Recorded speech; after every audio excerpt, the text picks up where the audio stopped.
Olá, associados. Me chamo Bernardo Beral, sou assessor jurídico do CETSERGS e advogado dos Anel Advogados Associados, e hoje eu vim conversar com vocês sobre o Decreto Federal 10.278, publicado em março de 2020, que trata sobre a digitalização de documentos físicos. Esse decreto estabelece a técnica e os requisitos para que pessoas jurídicas de direito privado, o governo e pessoas comuns digitalizem seus documentos para que esses arquivos produzam os mesmos efeitos legais que os documentos físicos. As regras desse decreto, elas não se aplicam aos documentos originalmente produzidos em formato digital, aos documentos referentes a operações e transações realizadas no Sistema Financeiro Nacional, aos documentos em microfilme, documentos audiovisuais, documentos de porte obrigatório e documentos de identificação. Conforme consta no decreto, o procedimento utilizado para a digitalização dos documentos físicos deve assegurar a integridade e a confiabilidade do documento digitalizado.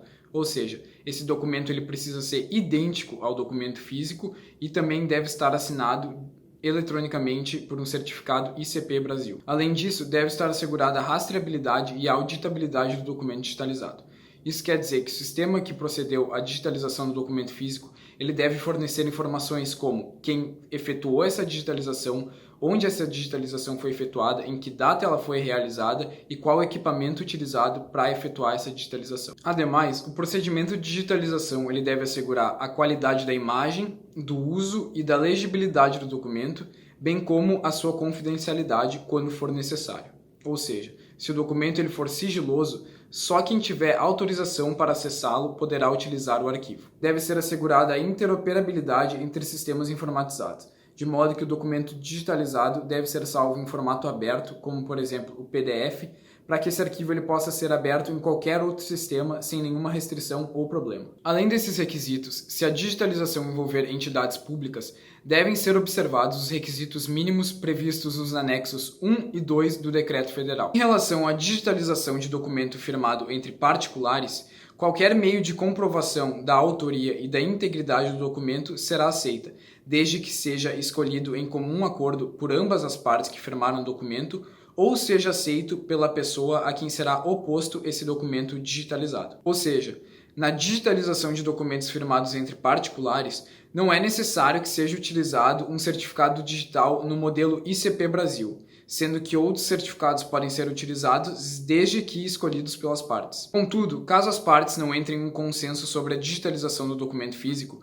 os requisitos citados anteriormente neste vídeo deverão ser utilizados. Ainda, cumpre salientar que o processo de digitalização previsto nesse decreto, ele poderá ser realizado pelo possuidor do documento físico ou por terceiros, sendo que cabe ao possuidor a responsabilidade pela qualidade na digitalização do documento. Após o processo de digitalização, o documento físico que não possui valor histórico poderá ser descartado pela empresa. Nesse ponto, cumpre salientar que o valor histórico do documento físico ele varia de acordo com o setor e a atividade de cada empresa, sendo que, em caso de dúvidas, é possível entrar em contato com o CONARC para solicitar informações sobre esse valor histórico dos documentos. Ainda, o decreto traz algumas orientações sobre a manutenção e armazenamento dos documentos digitalizados. Em relação à manutenção, o sistema utilizado ele deve proteger o documento digitalizado contra alteração, destruição e acesso não permitido do arquivo. Além disso, o sistema de manutenção ele deve oferecer informações sobre o processo utilizado na digitalização e o local do documento digitalizado. Quanto ao armazenamento dos documentos digitalizados, os arquivos sem valor histórico eles deverão ser preservados em meio digital, pelo menos até o final do seu período de vigência. Por fim, podemos concluir que existe uma série de benefícios trazidos pelo decreto número 10.278, sendo que o principal deles é reduzir a necessidade de gestão de documentos físicos que muitas vezes ficavam armazenados em caixas e mais caixas, o que poderia gerar um alto custo de manutenção desses arquivos para as empresas. Pois bem, associados, são essas as minhas considerações sobre o decreto número 10.278. Espero que tenha ajudado e me coloco inteiramente à disposição para sanar eventuais dúvidas que possam surgir sobre o assunto. Um forte abraço.